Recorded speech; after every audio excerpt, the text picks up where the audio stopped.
Movie highlights here. Tapping in with another one. Make sure to like and sub. The movie opens on a secluded island where many wealthy people are dining at a strange but exclusive restaurant. When the richest people in the world are bored with their money, this restaurant is where they go to bring joy back to their lives.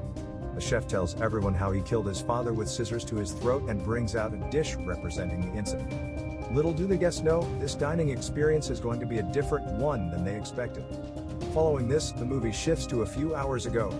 A rich young man named Tyler is surprising his girlfriend Margot with a dinner date.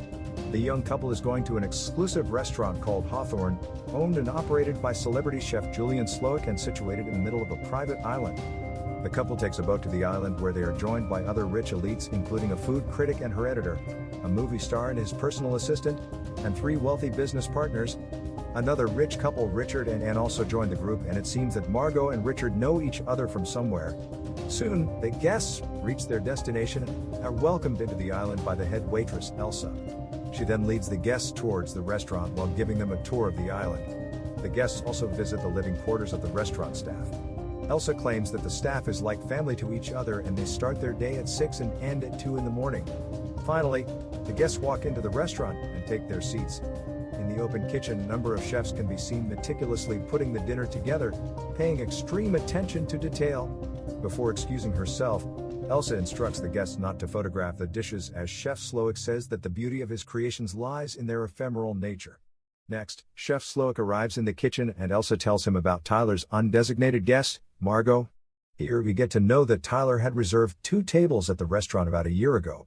But at that time, he was in a relationship with someone else. This means that Margot is technically not registered to be here. Slowick is clearly not happy about it, but he decides to let it pass. Meanwhile, the dinner is going to be a 6-course meal and the first course is brought out. As the guests start eating, Tyler covertly takes a snap of the delicacy. Everyone is in awe of the dish, however, Margot is not impressed. The staff then serve the second dish and Chef Slowick finally addresses his guests. He urges everyone to not eat but to taste, savor, relish and feel. He then explains the dish to the guests and what it stands for. Margot isn't able to comprehend the chef's monologue, but it somehow manages to bring Tyler to tears. He continues to take pictures despite being afraid of getting in the chef's bad books. Tyler mentions that he is in love with the place, but Margot denigrates the food, saying that it is bang average. Afterward, the chef serves the guests extremely small portions of 5 different sauces. However, he doesn't give them bread because he believes that it is the food of the peasants. The businessmen find the entire thing extremely ridiculous and demand bread. When Elsa firmly turns them down, the group threatens to bring the restaurant down because they are friends with the man who funded it.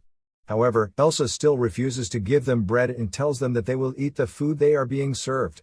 On the other hand, Margot also hates the concept and refuses to eat. This attracts the chef's attention and he inquires if everything is fine. Margot bluntly tells him that there's not much to eat. After the awkward encounter, the chef walks over to an older woman eating by herself. She is revealed to be his mother. Meanwhile, Margot keeps looking at the wealthy guy, Richard. This makes his wife, Anna, suspicious, but he swiftly dismisses her concerns. After a while, the chef introduces the next course, which is called Memory. He then recalls the day his father came home drunk and got into a fight with his mother. Things quickly escalated and Slowick's father proceeded to strangle her with a telephone cord. However, in the nick of time, a young Slowick intervened by stabbing his father in the thigh with scissors. The guests find the story disturbing, but they brush it aside, assuming that it's fake. Soon, they are served with house-smoked meat and tacos. Surprisingly, every single taco has an image printed on it, which will evoke strong memories among the guests. The food critic's tacos contain images of the restaurant she reviewed.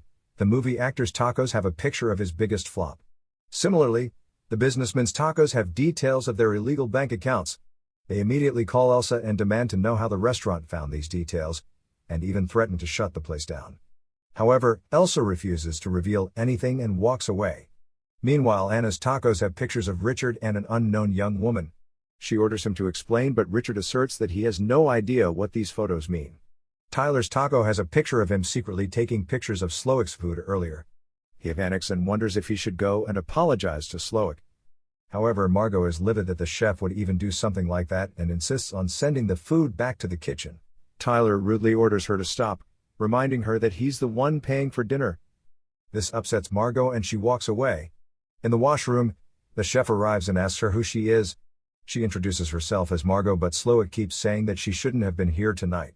Later, Margot returns back to her seat and Chef Slowick proceeds to introduce his protege Jeremy, who has apparently created the next dish.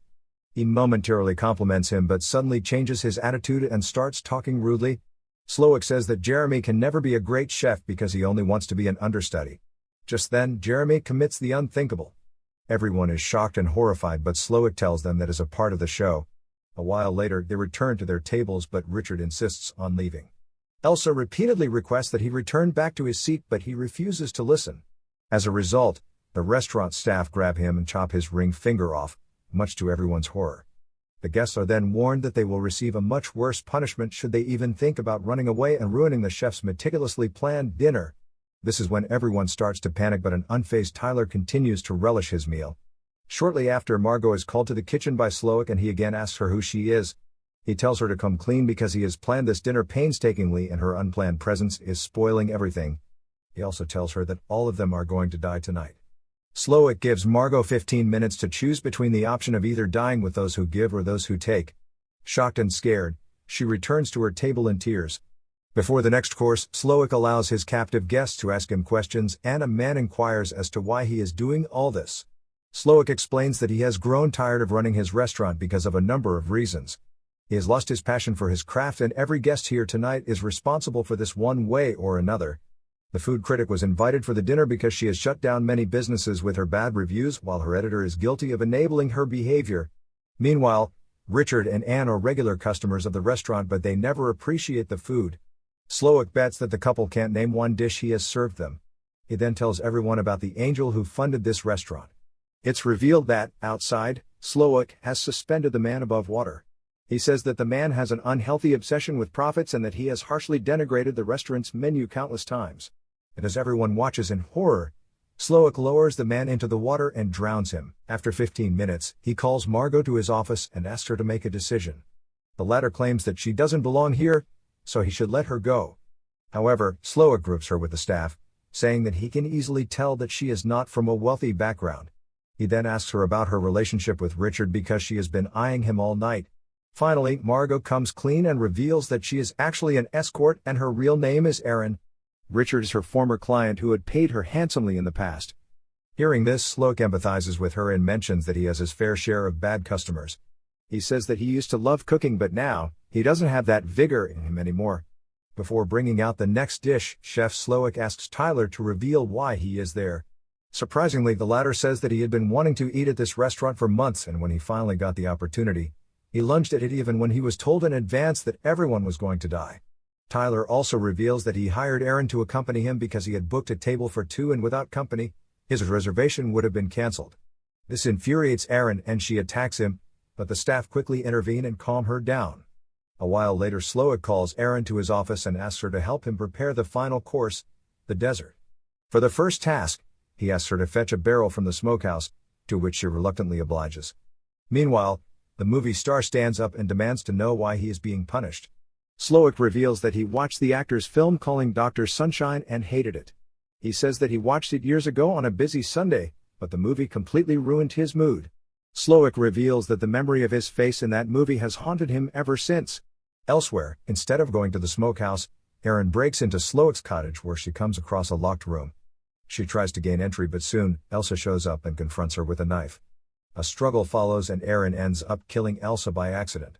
She is horrified by the incident, but she quickly collects herself and enters Slowick's room using Elsa's keys. Inside, she comes across photographs and newspaper articles written about Slowick and the numerous accolades he has received over the years.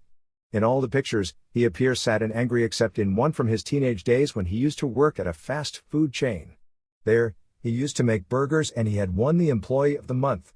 Next, Erin notices a radio in the room and she uses it to alert the Coast Guard about everything. She then returns back to the restaurant with the barrel. Slowick again sits Erin down and explains that he's doing all this because a chef's supposed to serve great food to customers, but people don't want good food, they want an experience. Because of this, many chefs don't do their work with love but under pressure, and as a result, the chef's art gets sidelined. Soon, a Coast Guard arrives and before letting him into the restaurant, Slowick warns everyone against ratting him out. The officer tells Slowick that he received a complaint about multiple murders in this place, but the cunning chef replies that everything's fine here. Just then, the officer recognizes the movie star and asks for his autograph. The latter happily obliges and uses this opportunity to talk about Slowick. After hearing everything, the officer pulls out his gun and threatens to shoot the chef. Finally, all the guests breathe a sigh of relief and they proceed to tell everything to the officer. Unfortunately, it's revealed that the officer is actually holding a fake gun, and this makes the entire restaurant staff burst into laughter.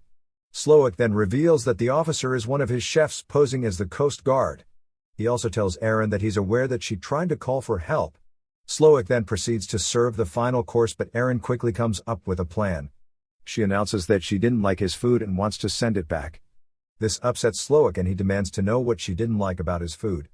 Erin responds that he's taken the joy out of eating and that everything he has served was an intellectual exercise rather than something one would want to sit and enjoy. She says the food tastes like it wasn't made with love. At last Erin mentions that not only has he failed, but he has also bored her and she's still hungry. This bruises the deranged chef's ego and he asks her what she wants to eat. Erin then uses the opportunity to demand a traditional American cheeseburger with some fries. Enraged, Slowick quickly gets into the kitchens and starts cooking. While he is at it, he is reminded of his younger days when he was much happier and jolly. After a while, the burger is ready and he serves it to Erin. Surprisingly, she absolutely loves it and finally praises his food. This makes him the happiest he has ever been in decades. Erin then tells him that he has served her more food than she can eat and asks him if she can get the rest of the burger to go. Slowick briefly thinks to himself and agrees to parcel the rest of her food. Erin is internally relieved and she tips Slowick before leaving. On her way out, she briefly pauses to look at the other guests, wondering if she should leave them to die, but Anna encourages her to go and save herself. After Erin leaves, Slowick thanks everyone for dining, and reveals that each one of them represents the destruction of his art and life. Now, they get to be part of it. Part of what he hopes is a masterpiece. Slowick and his team of chefs then prepare the final dish, making each guest, all of whom have finally accepted their fate, a part of it. At last, he lights everyone including himself on fire. Meanwhile, Erin gets away from the island on a boat as Hawthorne burns down in flames. Don't forget to like and sub to the channel.